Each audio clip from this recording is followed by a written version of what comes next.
The fourth most common misconception in the mind of the non-Muslim is Islam was spread by the sword.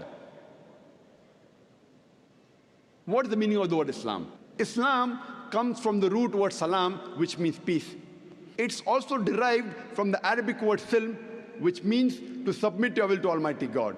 Islam, in short, means peace acquired by submitting our will to Almighty God. So if I translate, Islam was spread by the sword, it means peace was spread by the sword. It's contradictory. How can peace be spread by the sword? And we know that every human being in the world would not want peace to prevail. Islam is a religion of peace. Its main aim and objective is to spread peace. But every human being in this world would not want peace to prevail. That's the reason every country in the world has a police force. This police force, many a time, uses force to maintain peace in that country. They don't use force to disrupt peace. If the anti-social elements want to disrupt peace, the police of the various countries, they use force to maintain peace in that country. Similarly, in Islam, Islam is against violence. It's against fighting. It's against using force, except as a last resort to maintain peace. Similarly, Islam does give permission to use force to let justice and peace prevail in that land. And the best reply to this allegation that Islam was spread by the sword is given very well by a very famous historian by the name of O'Leary. In the book, Islam at the Crossroad, on page number 8. History makes it clear that the legend of fanatical Muslims sweeping across the world, forcing Islam at the point of the sword over conquered races, is the most fantastic myth that historians have ever repeated. I would like to repeat his statement. O'Leary says in the book Islam at the Crossroad, page number 8, that history makes it clear that the legend of fanatical Muslims sweeping across the world, forcing Islam at the point of the sword over conquered races, is the most fantastic myth that historians have ever repeated.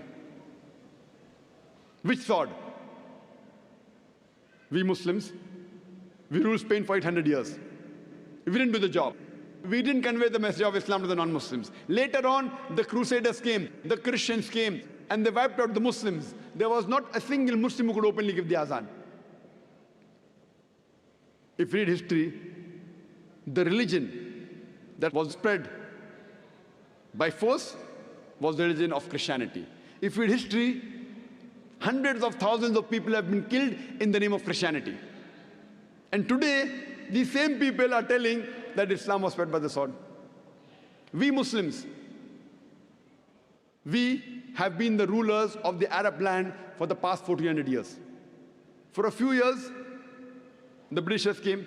For a few years, the French came. But as a whole, the Muslims have been the rulers of the Arab land for the past 1400 years. Yet today, there are 14 million Arabs who are Coptic Christians. Coptic Christian means the Christians in generation. These 14 million Coptic Christians, they are giving shahada, they are bearing witness that Islam wasn't spread by the sword. We Muslims, we ruled India for more than 1,000 years.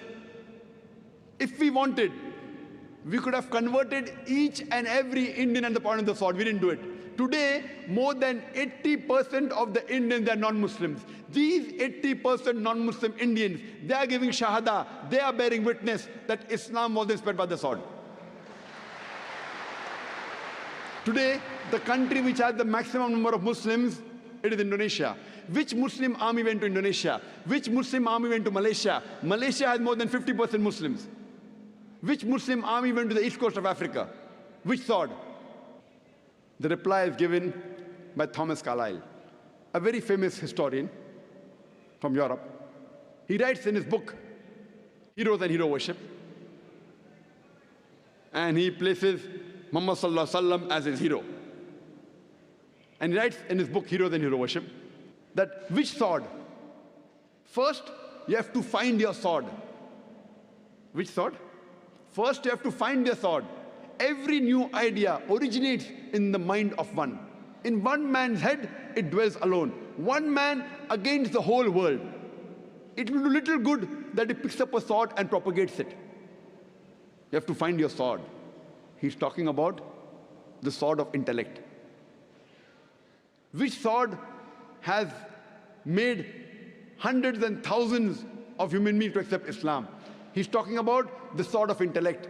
And I started my talk by quoting a verse of the glorious Quran from Surah Nahl, chapter number 16, verse number 125. He says, "Udu ila sabil rabbika bil hikmah wal mu'azzid hasna wajadun billati hiya asan." Invite all to the way of thy Lord with wisdom and beautiful preaching, and argue with them and reason with them in the ways that are best and most gracious. It is the sword of reason, logic, which is conquering the hearts of the people. It's not the sword of metal. Even if we had the sword of steel, we could not use it. Because Quran says in Surah Baqarah, chapter number 2, verse number 256, "La ikraha fid deen," there is no compulsion in religion, but truth stands out clear from error. Thomas Carlyle is talking about the sword of intellect, the sword of reasoning. There was a survey done by the Reader Digest Almanac Yearbook in 1984, and this article was reprinted in the Plain Truth magazine. It did a survey of the increase in the major world religions in a span of 50 years, from 1934 to 1984. And in that survey, the religion that spread maximum, number one, it was Islam, 235%. Christianity, only 47%. I am asking a simple question. Which war took place in this span of 50 years between 1934 and 1984, which forced tens of thousands of human beings to accept Islam? Which war? Today, the fastest growing religion in America is Islam. The fastest growing religion in Europe is Islam. I am asking, who is forcing these Americans and Europeans to accept Islam? Which sword? Today the media is attacking Islam and saying Islam subjugates the woman. Do you know, out of those accepting Islam in America and Europe, 2/3 of them are women. If Islam subjugates the woman, why are the American women, why are the European women accepting Islam? Who is forcing them?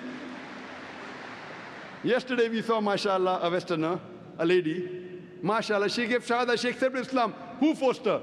Did we use the sword? We used the sword of intellect. The sword of reasoning.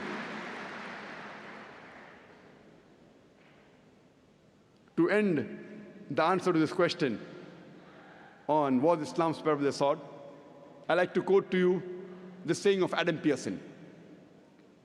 Adam Pearson says, people who worry that one day nuclear weaponry will fall in the hands of the Arabs, they fail to realize that the Islamic bomb, the bomb of peace, has already been dropped. It fell the day Prophet Muhammad, peace be upon him, was born.